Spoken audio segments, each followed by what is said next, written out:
Hello दोस्तों, हम लेके आए हैं नौकरानी का दूसरा एपिसोड आपके समक्ष। नमस्कार। अब पिता ने फिर से अपने बेटे को खूब रोते हुए फ़ोन किया और कहा कि बेटे, अपने माँ से तो तुम मिलने नहीं मगर आए, वो दुनिया से छोड़कर जा चुकी है, तो अब आ जाओ। तो बेटे ने क्या बोला पता है? तो उसके बेटे ने फिर ऐसे शब्द बोले कि उसके पिताजी सुनकर रह गए और कहने लगा उसका बेटा कि पिताजी, पर मेरे को काम बहुत ज़्यादा है। ऐसा करो कि माँ का अंतिम संस्कार आप कर दीजिए। अब तो वैसे ही माँ मर चुकी हैं, तो उनकी वजह से मैं अपना काम क्यों ख़राब करूँ। सुनकर पिता ने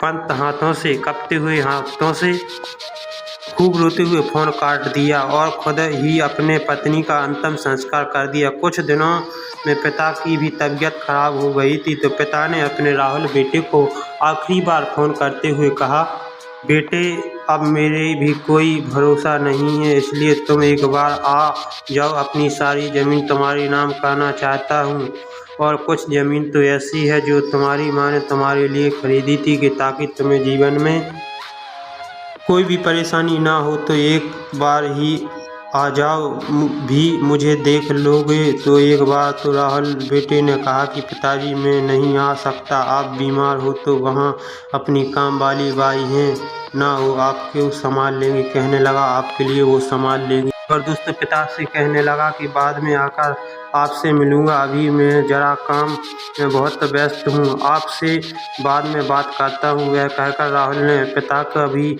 परवाह न करते हुए फ़ोन काट दिया। अब उसके पिता बहुत रोने लगे और दोस्तों, उनके पिता बहुत रोने, और तभी उसकी नौकरानी कहती है कि साहब, आप चिंता मत करिए, आपको अस्पताल लेकर चलती हैं। तो राहुल के पिता कहते हैं कि नहीं, अब समय बहुत कम है, तुम जल्दी से एक वकील और गांव के 5 आदमियों को बुलाकर लाओ। और दोस्तों, उसको नौकरानी से कह दिया कि आप 5 लोगों को बुला के ले आएँ और नौकरानी को साथ। तो नौकरानी उन सब को बुला लाती है और फिर राहुल के पिता ने जल्दी से अपनी सारी जायदाद उस नौकरानी के नाम कर दिया। नौकरानी ने कहा कि साहब, मैं क्या करूँगा इसका जायदाद का, तो मुझे कुछ भी नहीं चाहिए। दोस्तों, तभी राहुल के पिता ने कहा कि नहीं, अब हमारे बेटे ने हमारे साथ नहीं दिया, तो तुमने ही हमारा साथ दिया और हमारी खूब सेवा भी की है। अब ये जायदाद पूरी होश और आवाज़ में मैं तुम्हारी नाम करता हूँ। और कहने लगा, होश और आवाज़ में हम आपके नाम करते हैं। राहुल के पिताजी कहने लगे उस नौकरानी लगे, इस जायदाद का आप चाहे तुम कुछ भी करो, हाँ, मेरे मरने के बाद मेरे बेटे को सिर्फ एक बार फ़ोन करना, अगर वो आ गया तो ठीक है, वरना तुम ही मेरे अंतिम संस्कार करोगी। वह कहकर अगले दिन उस मालक की मृत्यु हो चुकी, यानी राहुल के पिता गुजर गए। अब उसकी नौकरानी बहुत रोने लगी और उसने जल्दी से उसके बेटे राहुल को किसी गांव के आदमी से फ़ोन मिलाकर बात करवाई और बताया कि उसके पिता गुजर गए, तुम जल्दी से आ जाओ।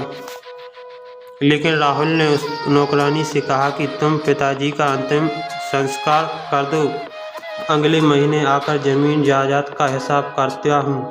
सुनकर नौकरानी भी रोने लगी और फिर उसने अपने मालक का अंतिम संस्कार कर दिया। तभी 1.5 महीने बाद उसका नौकरानी के मालक का बेटा राहुल अपने गांव आ गया। उस देखकर पूरे गांव के लोग उसके पीछे उसके घर तक आ गए। तभी राहुल आते ही नौकरानी को बुलाता है और कहता है कि तुम जल्दी से हमारे घर खाली कर दो और मुझे अपने पिता की सारी जायदाद बेचकर विदेश जल्दी वापस जाना है।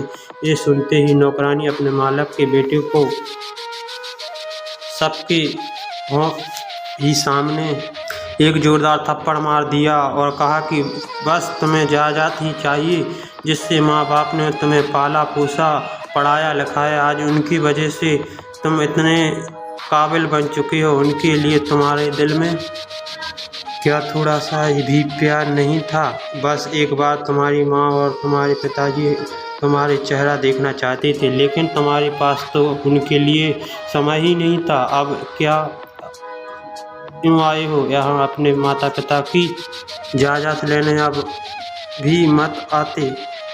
तुम माता पिता के लिए तुम्हारे पास समय नहीं है, मगर इजाज़त के लिए तुम्हारे पास पूरा समय है। ये कहकर नौकरानी खूब रोने लगी। अभी वकील आ जाता है और दोस्तों फिर वकील और वो राहुल से कहती है कि तुम्हारी पिता की मरने से पहले अपने घर का सारी खेती सभी ज़मीन अपनी नौकरानी के नाम कर दी थी, तो अब इस जायदाद पर तुम्हारा एक रुपये का भी हक नहीं है। ये सुनकर राहुल को बहुत ही बड़ा झटका लगा और फिर वो वहाँ से जाने लगा। लेकिन फिर उस नौकरानी को राहुल के हाथ पकड़ लिया और कहा कि राहुल बेटे, जायदाद तुम्हारी ही है, मैं भला इस जायदाद का क्या करूँगा? इस जायदाद का मैं क्या करूँगी? दूसरे की चीज़ पर मेरे लिए धूल के बराबर है। तुम्हारे पिता ने ये सब बेटा पर आज मेरे नाम जरूर कर दिया, मगर मैं ये सब नहीं ले सकती हूँ और मैं अब यहाँ नहीं रह सकती हूँ। और जब मेरे मालिक और मालकिन ही यहाँ नहीं हैं, तो भला मेरे यहाँ क्या काम है? भी चलते हुए और कहकर वो नौकरानी बस थोड़ी ही दूर चली हो गई और फिर रास्ते में ही उसकी मृत्यु हो गई। तो दोस्तों, राहुल के माता पिता ने अपने बेटे राहुल के लिए जो सारी जायदाद वो राहुल ने अपने पिताजी जी के लिए बनाई थी, लेकिन राहुल चाहता था कि मैं विदेश रखना चाहता हूँ। दोस्तों, अपने माता पिता की सेवा यहीं से करें। माता पिता को दुख ना देना चाहिए और माता पिता कहीं भी हो, उनका अंतिम संस्कार उसका बेटा ही करता है। दोस्तों, कितना कुछ किया, मगर राहुल ने उनके कितने गंदे और कितने मतलबी बेटा था, जिसने अपने माता पिता के अंतिम संस्कार भी नहीं किया और उसने कभी मिलने नहीं आया, तो बस विदेश में ही जाकर बैठा गया। और दोस्तों, वह विदेश में ही जाकर बैठ गया और पिता की जायदाद के लिए आखिर क्यों आया? सब अच्छा था। उनकी नौकरानी उसके मन में जरा भी लालच नहीं थी और खुद के नाम जायदाद होने पर भी उसने जायदाद के कागज वापसी कर दिए हैं और अपने मालिक के बेटे को दे दिए। दोस्तों, हमारी कहानी आप लोगों को सही लगी हो तो कमेंट में लिखकर ज़रूर बताएं। इससे पहले आप लोग चैनल पर नए हो तो सब्सक्राइब ज़रूर करें। दोस्तों, अगली वीडियो में फिर मिलते हैं।